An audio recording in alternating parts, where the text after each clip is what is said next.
Его произведения стали классикой чувашской музыки, а композиторское творчество до сих пор трогает сердца слушателей.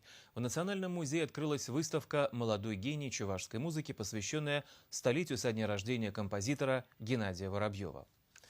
Он родился в семье известного музыканта Василия Воробьева. Отец с юного возраста прививал сыну любовь к творчеству. Неудивительно, что исключительные способности будущего гения проявлялись с самого детства.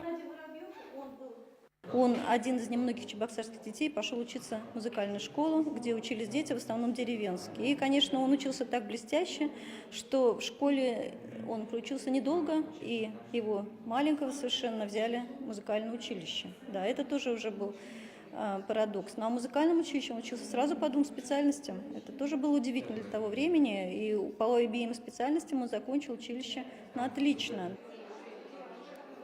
Геннадию Воробьеву был всего 21 год. Он прожил короткую, но яркую и насыщенную творческими поисками жизнь, оставив после себя около 70 музыкальных произведений. Его камерно-инструментальные оркестровые сочинения, хоровые песни, симфонии, романсы навсегда остались в истории чувашской музыки.